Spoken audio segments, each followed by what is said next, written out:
What's up, guys? Well, that hood that we built in here is now finally in the air, and I'll film that tomorrow. And it's actually Sunday today, but they changed the roof, they re-roofed everything, and I put a big transition onto the curb. So my original measurement from like over a year ago was this section of duct, and I'm adding 3 foot to it just to give myself clearance.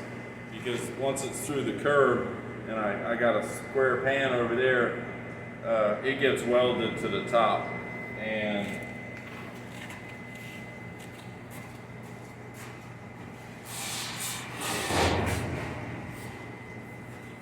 this is the piece that finishes off at the top of the curb like this. And depending on, this goes on after we set the duct, because it might be twisted a little bit or off to one side or the other. And you cut that up on the roof with a grinder and cut it, shove it down, grind these welds, shove it down, get it flush with the curb, tack it, grind it, finish it off, weld it around the inside, and it's done.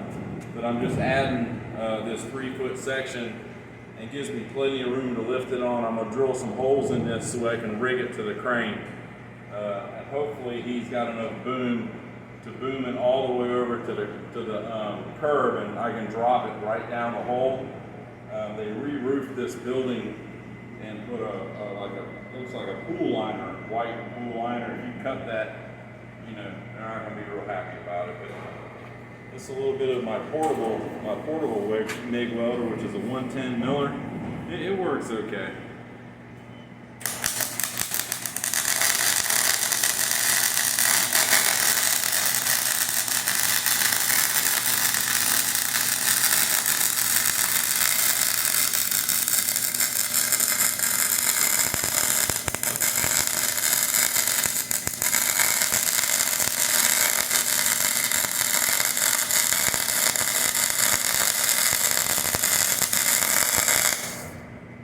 Just use it and make sure it still works okay and the bugs are out of it. And if I decide to take it to the job to do the weld to the top of the hood, I can stick weld it too. But that's it. Almost done with the job that would not go away, or the job that would never start.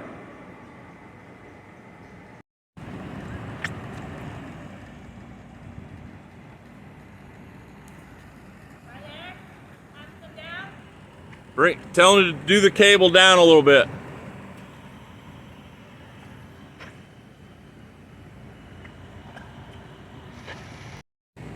Well, as you can see, we dropped this in the hole with a crane.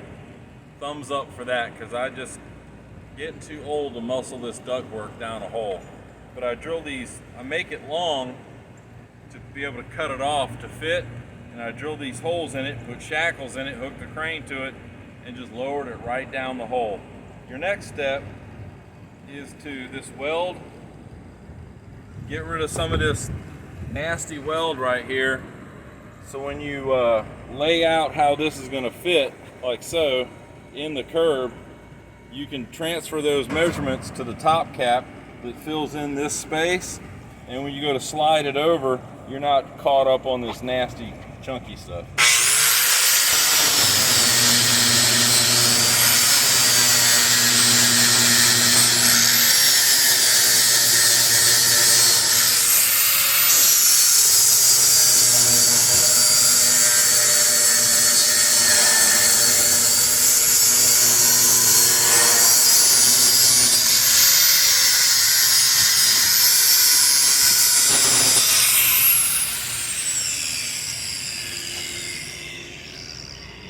That's it.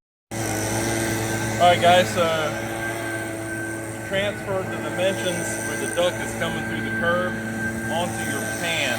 This pan in Duval County, we're required to put a 1/2 inch lip on it. So the theory is excess grease will sit in this pan and then eventually run back to the filter instead of onto the roof.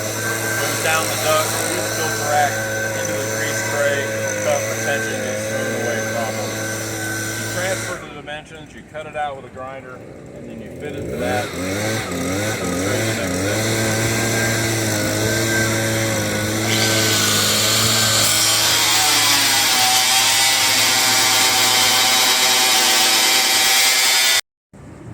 have it. Because you just don't know. That's why you don't weld this flange onto the duct unless you set it all at one time, because then you can shift the curb. But this way, I've located it, and now I can just cut it off with a grinder and peen it closer to the edge, and you weld it 100%, and that's it. Well, there it is, finished product. Ground down, welded, 100%. I did use some Tech screws to kind of hold the pan in place. You just weld them down, and that's the code. This has to be liquid tight. And now what they've changed, they're doing like other counties. We have to smoke test the ductwork instead of light testing it, which, you know, that's fine. But I can tell you one thing, Florida is very, very hot, and it's life-threatening up here.